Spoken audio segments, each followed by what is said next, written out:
అందరికీ నమస్తే. Hi, hello అందరూ ఎలా ఉన్నారు? బాగున్నారా? సో, ఈరోజు నేను ఒక వీడియో చేద్దాం అనుకుంటున్నాను. అంటే దేని గురించి అంటే అది ఇప్పుడు వస్తుంది కదా, ఓటర్స్ గురించి, వాటి గురించి. కాదని నాకు తెలియక అడుగుతాను. మన డేటా అంతా గవర్నమెంట్ దగ్గర ఎందుకు ఉండాలి? మన డేటా అంతా గవర్నమెంట్ దగ్గర ఉంటుంది. కానీ గవర్నమెంట్ మటుకు మనకేం చెప్పదు. మనం చేసేవన్నీ అవి చెప్పాలి. గవర్నమెంట్ చేసే మటుకు మనకు చెప్పదు. ఓట్ ఇప్పుడు వస్తుంది కదా, ఓట్ల గురించి, దాని గురించి చెప్తున్నాను అనమాట. 2000 ముందు ఓట్లు, తర్వాత ఓట్లు. ఇప్పుడు పేరెంట్స్ ఉండరు, పేరెంట్స్ చనిపోతారు. సో ఏమైనా కావచ్చు, వాళ్ళ దగ్గర ప్రూఫ్స్ ఉన్నాయి, లేవు, ఉన్నాయి చూపించమని చెప్తున్నారు. ఓకే, అంతా బాగుంది. మీకు గుర్తుందా ఏంటంటే, ఇంతకుముందు మనం ఏం తీసుకున్నా తెలిసేది కాదు. ఎప్పుడు ఒక 25 ఇయర్స్ బ్యాక్ మనం ఏమైనా థింగ్స్ తీసుకున్నా, ఏం తీసుకున్నా తెలిసేది కాదు. ఎందుకంటే అప్పుడు జిఎస్టీ లేవు, ఓన్లీ బిల్స్ ఉంటాయి, ఫోన్ నెంబర్స్ ఫోన్లు ఉంటే ఇస్తారు, లేని వాళ్ళు లేదు. జిఎస్టీ ఉండేది కాదు కదా. ఇప్పుడు జిఎస్టీ వచ్చింది. మనం ఏం తీసుకున్నా గవర్నమెంట్కి తెలియాలి. మనం గోల్డ్ తీసుకున్నా తెలియాలి, మనం వెండి తీసుకున్నా, మనం ఏం తీసుకున్నా, గోల్డ్ చిన్న వస్తువు తీసుకున్నా కూడా దాని మీద జిఎస్టీ వేస్తున్నారు. అవునా? అంటే మన దగ్గర మన పర్సనల్ అంటూ ఏం లేకుండా అన్ని గవర్నమెంట్కి మనం చూపెట్టాలి. ఓకే, మనమైతే చూపిస్తాము. ఓకే, బాగుంది, మీరు తీసుకొచ్చారు, దొంగ ఓట్లు తీసేస్తారు, ఓకే ఫైన్, దాని గురించి ఓకే. కానీ మరి మీరు చేసేది కూడా మంచిగా చేయాలి కదా. మరి గవర్నమెంట్ మనకు చేసేది కూడా మంచిగా చేయాలి కదా. ఎవరు అడుగుతారు? అడిగినా ఏం చెప్తారు? ఏం చెప్పరు. ఇన్నేళ్ళ నుంచి మారింది, ఇప్పుడు మారుతుందా? మారదు కదా. అప్పుడు గవర్నమెంట్ కూడా చూపించాలి కదా. ఇప్పుడు మనం పన్నులు, ట్యాక్సెస్ ఏవైతే కడుతున్నామో అవన్నీ కడుతున్నాం కదా. మరి వాటికి ఇంతగా మనం ఈ అభివృద్ధి కింద పెట్టాము, అంత పెట్టాము అని అది కూడా ఆన్లైన్ చేయొచ్చు కదా. అది కూడా మాకు చూపించాలి కదా. మనం ప్రశ్నించాలి అని అడిగితే చాలా ఉంటాయి.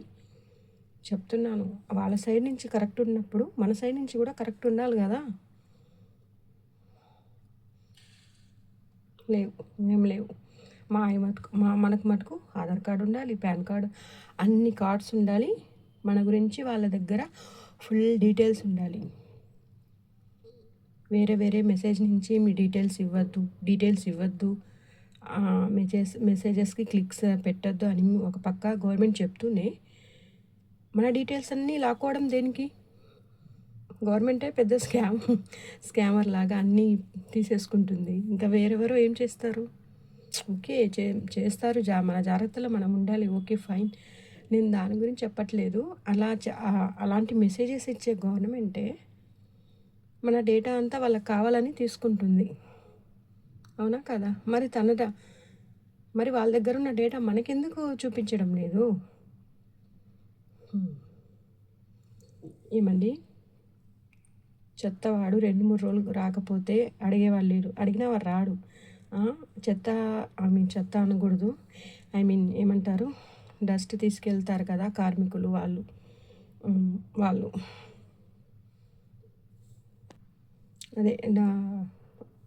అదే నాకు చెప్పడం రావట్లేదు.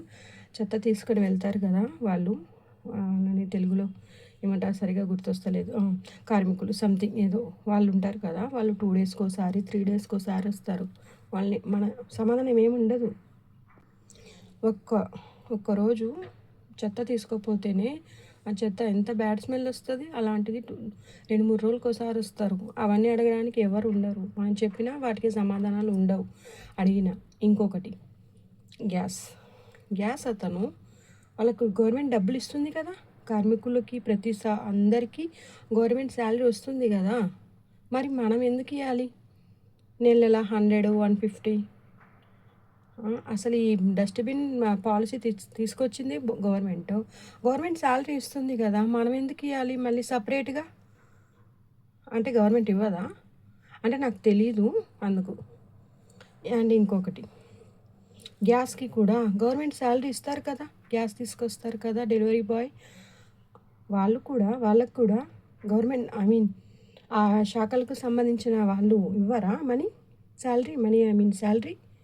ఇస్తారు కదా. మరి మన దగ్గర సిలిండర్కి 50 రూపీస్, 30 రూపీస్, మనం 50 30 అనుకుంటాం. కానీ అలాంటివి వాళ్ళకు రోజుకి ఎంత అవుతుంటాయి? ఒక 50 అయితే ఎంత వస్తాయి రోజుకి? మనం ఇంత అనుకుంటాం, ఇంత కాదు, ఇంత పోతుంది. సో మనం అది కౌంట్ చేసుకోవాలన్నమాట. వీళ్ళన్నింటికి గవర్నమెంట్ డబ్బులు ఇస్తుంది కదా. గవర్నమెంట్ కానీ ప్రైవేట్ ఏవైనా ఎట్లా అయినా వాటికి శాలరీ ఇస్తారు కదా. మనం ఇచ్చే వాటి మీద అయితే బతకరు కదా. అంటే మనీ ఇటు పోతుంది, మన దగ్గర నుంచి ఇటు పోతుంది. కానీ మనకైతే పని అయితే సరిగ్గా జరగదు, అంతే కదా. అడిగినా ఎవరు అడుగుతారండి? చాలా అడగాలంటే చాలా ఉంటాయి, కానీ ఎవరు అడుగుతారు? అడిగినా సమాధానం ఉండదు. మన చేతిలో ఉండేది ఒకటే ఒకటి, ఓటు. మన ఓటుని మనం కరెక్ట్గా అంటే అసలు నేనేమనుకుంటానంటే, నేను నా వరకు ఓట్లు అసలు వెయ్యొద్దు, ఎవరికి వెయ్యొద్దు. ఓట్ అనేది, ఎలక్షన్స్ అనేది జరగకుండా ఆపాలంటే మా మా రూల్స్ మీరు చేస్తేనే మీకు ఓటింగ్, లేకపోతే లేదు అనేసి అసలు ఎలక్షన్ బంద్ చేయించాలి. మా మా ఏవైతే ఉంటాయో అవన్నీ మీరు గవర్నమెంట్ చెప్పేది ప్రతి ఆధార్ కానీ ప్రతిదీ మనం ఫాలో అవుతున్నాం కదా. మరి మన అర్జీలు ఏంటో, మన ప్రాబ్లమ్స్ ఏంటో గవర్నమెంట్ కూడా ఫాలో అవ్వాలి కదా. అందరూ మూకుమ్మడిగా ఓట్లు వెయ్యము, ఎలక్షన్స్ వద్దు అని చెప్పి అసలు చేస్తేనే మీరు చేస్తామంటారు. చేసినప్పుడు ఎలక్షన్స్ పెట్టుకోండి, చేసినాక ఎలక్షన్ అలా పెడితే బాగుండు అనిపిస్తుంది. అలా జరగదులేండి, కానీ అట్లా అనిపిస్తుంటుంది. ఎందుకు మనం ఎవరికి ఓటేసినా ఏం చేసినా అది మార్పు లేనప్పుడు అసలు ఓటు అనేది ఎందుకు వేసుకోవాలి? నా మొత్తం దేవుడు కంటెంట్ ఉంటుంది, కానీ మిక్స్డ్ కంటెంట్. ఏదైనా నాకు అనిపించింది నేను చెప్పాలనిపిస్తుంది, అంతే. మీకు ఇష్టమైన వాళ్ళు చూడండి, నా ఫీలింగ్ అయితే చెప్తున్నాను అనమాట.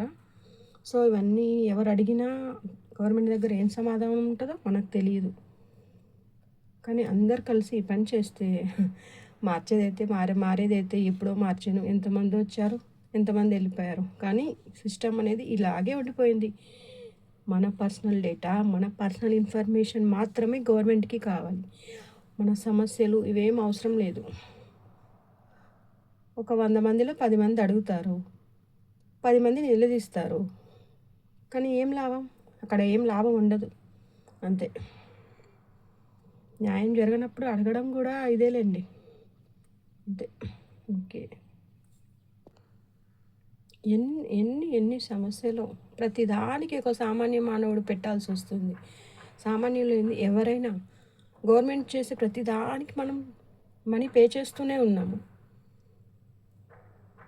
నేను చెప్పేది ఒకటే, నేను అనుకునేది ఒకటే. మన సైడ్ నుంచి మనం అన్నీ కరెక్ట్గా చేస్తున్నప్పుడు గవర్నమెంట్ సైడ్ నుంచి కూడా అన్నీ కరెక్ట్గా ఆన్లైన్లో ఇది ఎలా అయితే క్లియర్గా ఉంటుందో అన్నీ ఆన్లైన్లో ఎలా చేస్తున్నారో అది కూడా ఆన్లైన్లో ఉంటే బాగుండు దేవుడా అనిపిస్తుంది.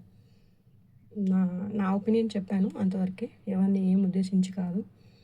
Okay friends, thank you very much. Support చేస్తున్న అందరికీ థ్యాంక్ యూ సో మచ్.